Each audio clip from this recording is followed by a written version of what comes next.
राधे राधे दोस्तों, जय श्री कृष्णा। आज की कथा में आप सभी भक्तों का हार्दिक स्वागत है। भगवान श्री कृष्ण और श्रीमती राधा रानी की कृपा सदैव आप पर और आपके समस्त परिवार पर बनी रहे। दोस्तों, आज आप सुनेंगे चैत्र मास की कथा का 15वां अध्याय। श्री भगवान विष्णु का ध्यान करके आज की पावन कथा का प्रारंभ करते हैं। सोम शर्मा ने कहा कि हे भाविनी, ब्रह्मचर्य के लक्षण का विस्तार पूर्वक वर्णन करो। सुमना बोली कि हे नाथ, सदा सत्य भाषण में जिसका अनुराग है, जो पुण्य आत्मा होकर साधु का आश्रय लेता है, ऋतुकाल प्राप्त होने पर अपनी स्त्री के साथ समागम करता है, स्वयं दोषों से दूर रहता है और अपने कुल के सदाचार का कभी त्याग नहीं करता, वही सच्चा ब्रह्मचारी है।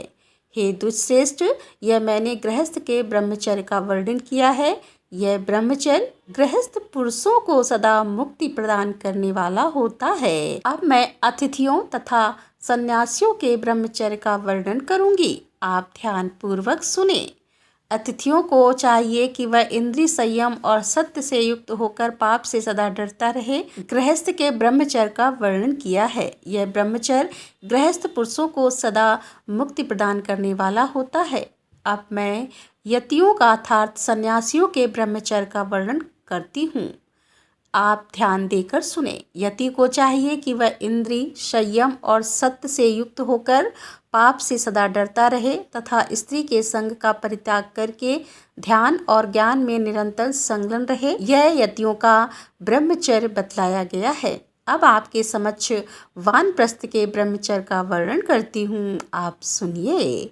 वानप्रस्थ को सदाचार से रहना और काम क्रोध का परित्याग करना चाहिए, या उपव्रत से जीविका चलाएं और प्राणियों के उपकार में संलग्न रहें। यह वानप्रस्थ का ब्रह्मचर्य बताया गया है। अब सत्य का वर्णन करती हूँ। जिसकी बुद्धि पराये धन और पराये स्त्रियों को देखकर लोलुपतावश उसके प्रति आसक्त नहीं होती, वही पुरुष सत्यनिष्ठ कहा गया है। अब दान का वर्णन करती हूँ। जिससे मनुष्य जीवित रहता है। भूख से पीड़ित मनुष्य को भोजन के लिए अन्न अवश्य देना चाहिए। उसको देने से महान पुण्य प्राप्त होता है तथा दाता मनुष्य सदा अमृत का उपभोग करता है और अपने वैभव के अनुसार प्रतिदिन कुछ न कुछ दान करना चाहिए। सहानुभूतिपूर्ण वचन, ऋण सैया, घर की शीतल छाया, पृथ्वी, जल, अन्न, मीठी बोली, आसन, वस्त्र या निवास स्थान और पैर धोने के लिए जल, यह सब वस्तुएं जो प्रतिदिन अतिथि को निष्कपट भाव से अर्पण करता है, वह लोक और परलोक में भी आनंद का अनुभव करता है तथा दान और स्वाध्याय आदि शुभ कर्मों के द्वारा अपने प्रत्येक दिन को सफल बनाता है। वह इस जगत में मनुष्य होकर भी देवता ही है, इसमें तनिक भी संदेह की बात नहीं है। अब मैं सांगोपांग धर्म के साधनभूत उत्तम नियमों का वर्णन करती हूँ। जो देवताओं और ब्राह्मणों की पूजा में संलग्न रहता है, नित्य निरंतर शौच, संतोष आदि नियमों का पालन करता है तथा दान, व्रत और सब प्रकार के परोपकारी कार्यों में योग देता है, उसके इस कार्य को नियम कहा है। हे दुष्श्रेष्ठ, अब मैं क्षमा का स्वरूप बतलाती हूँ। ध्यान से सुनिए। दूसरों द्वारा की हुई अपनी निंदा सुनकर अथवा किसी के द्वारा मार खाकर भी जो क्रोध नहीं करता और स्वयं मार खाकर भी मारने वाले व्यक्ति नहीं मारता, वह क्षमाशील कहलाता है। अब शौच का वर्णन करती हूँ। जो राग द्वेष से रहित होकर प्रतिदिन स्नान और आचमन आदि का व्यवहार करता है, वह इस प्रकार जो बाहर तथा भीतर से भी शुद्ध है, उसे शौच युक्त अर्थात पवित्र माना गया है। अब मैं अहिंसा का रूप बतलाती हूँ। विज्ञ पुरुष को किसी विशेष आवश्यकता के बिना एक दिन का भी नहीं तोड़ना चाहिए। संयम के साथ रहकर प्रत्येक जीव की हिंसा से दूर रहना चाहिए और अपने प्रति जैसे बर्ताव की इच्छा होती है, वैसा ही बर्ताव दूसरे के साथ स्वयं भी करना चाहिए। अब मैं शांति के स्वरूप का वर्णन करती हूँ। आप ध्यान से सुनिए। शांति से सुख की प्राप्ति होती है, अतः शांतपूर्ण आचरण करना कर्तव्य है। कभी खिन्न नहीं होना चाहिए। प्राणियों के साथ बैर भाव का सर्वदा परित्याग करके मन में भी कभी बैर का भाव नहीं आने देना चाहिए। अब अस्तेय का स्वरूप बतलाती हूँ, पर धन और पर स्त्री का कदापि अपहरण ना करें। मन, वाणी तथा शरीर के द्वारा भी कभी किसी दूसरे की वस्तु लेने की चेष्टा ना करें। अब दम का वर्णन करती हूँ। इंद्रियों का दमन करके मान के द्वारा उन्हें प्रकाश देते रहना और उनकी चंचलता का नाश करना चाहिए। इससे मनुष्य में चेतना का विकास होता है। अब मैं शुश्रूषा का स्वरूप बतलाती हूँ। मन, वाणी और शरीर से गुरुजनों की सेवा करना और गुरु के कार्य साधन में लगे रहना शुश्रूषा है। हे द्विश्रेष्ठ, इस प्रकार मैंने आपसे धर्म का सांगोपांग वर्णन किया। जो मनुष्य ऐसे धर्म में सदा संलग्न रहता है उसे संसार में पुनः जन्म नहीं लेना पड़ता। यह मैं आपसे सच सच कह रही हूँ। हे महाप्रज्ञ, यह जानकर आप धर्म का अनुसरण करें। सोम शर्मा ने पूछा कि हे देवी, तुम्हारा कल्याण हो, तुम इस प्रकार धर्म की परम पुण्यमय उत्तम व्याख्या कैसे जानती हो? किसके मुँह से तुमने यह सब सुना है? सुमना बोली, हे महामते, मेरे पिता का जन्म भार्गव वंश में हुआ है। वे संपूर्ण शास्त्रों के ज्ञान में निपुण हैं। उनका नाम है महर्षि च्यवन। मैं उन्हीं की कन्या हूँ। ये मुझे प्राणों से भी अधिक प्रिय मानते थे। जिस जिस तीर्थ मुनि समाज तथा देवालय में वे जाते थे मैं भी उनके साथ वहाँ जाया करती थी। मेरे पिताजी के एक मित्र हैं जिनका नाम है वेद शर्मा। कौशिक वंश में जन्म हुआ और एक दिन वे घूमते घामते पिताजी के पास आए। उस समय वे बहुत दुखी थे और बारंबार चिंतामग्न हो जाते थे।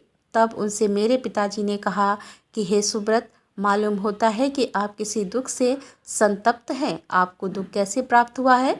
मुझे इसका कारण बतलाइए। यह सुनकर वेद शर्मा ने कहा कि मेरी स्त्री सी बड़ी साध्वी और पतिव्रता है, किंतु अब तक उसे कोई पुत्र नहीं हुआ। मेरा वंश चलाने वाला कोई नहीं है। यही मेरे दुख का कारण है। आपने पूछा था इसीलिए बताया है। इसी बीच में कोई सिद्ध पुरुष मेरे पिता के आश्रम पर आए। पिताजी और वेद शर्मा दोनों ने खड़े होकर भक्तिपूर्वक सिद्ध का पूजन किया और भोजन आदि उपचारों और मीठे वचनों से उनका स्वागत किया।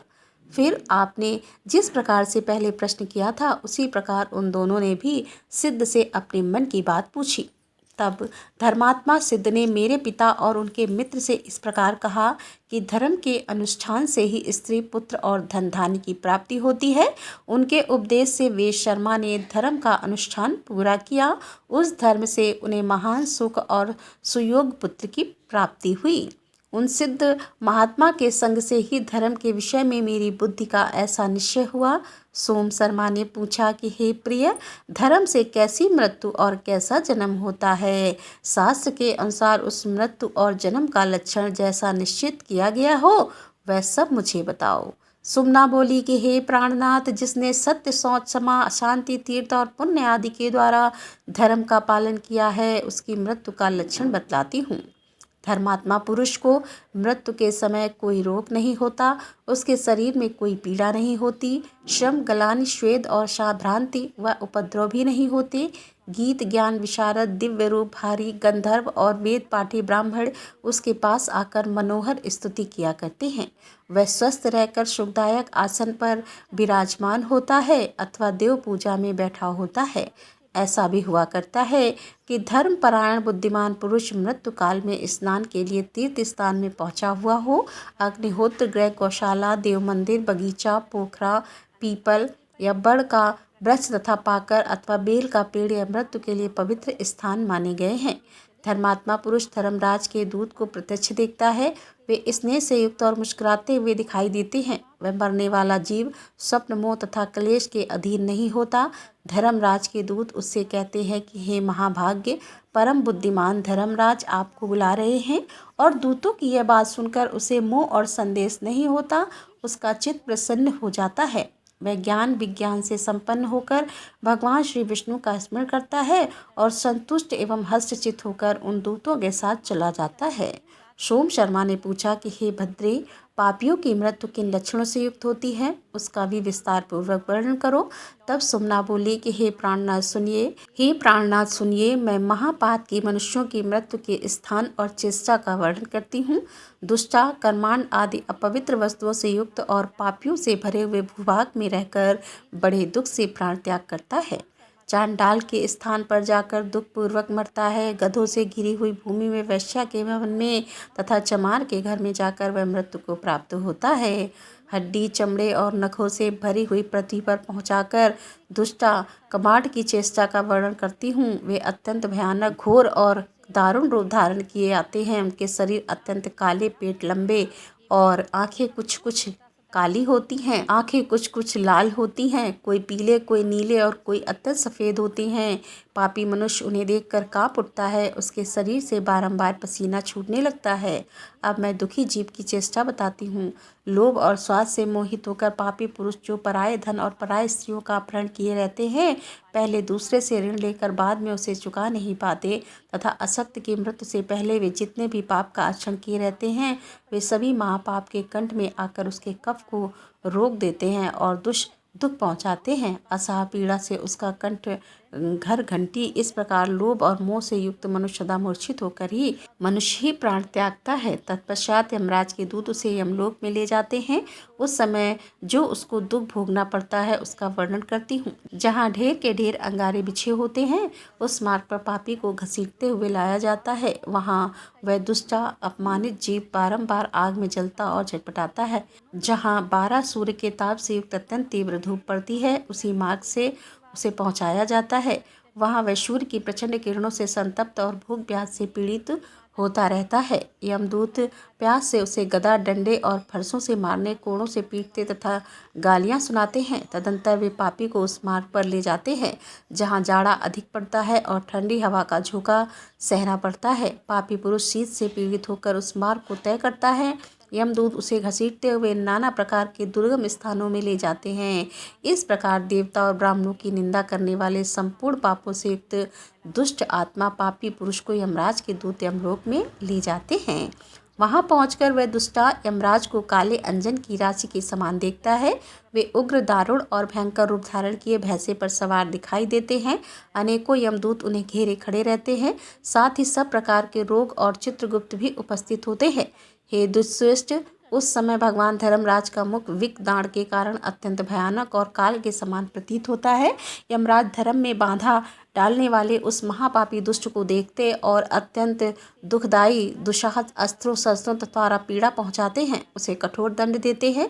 वह पापी 1000 युगों तक नाना प्रकार की यातना में पकाया जाता है। इस प्रकार दुष्ट बुद्धि वाला पाप आत्मा मनुष्य अपने पाप का उपभोग करता है और तत्पश्चात वह जिन जिन योनियों में जन्म लेता है उसका भी वर्णन कर दी हूँ। कुछ काल तक कुत्ते की योनि में रहकर वह दुष्टा अपना पाप भोगता है। उसके बाद गधा होता है, तदंतर बला, सवर और सांप की योनि में जन्म लेता है। इस तरह संपूर्ण पाप योनियों में उसे बारंबार जन्म लेना पड़ता है। इस प्रकार मैंने आपसे पापियों के जन्म का सारा वृतांत भी बतला दिया।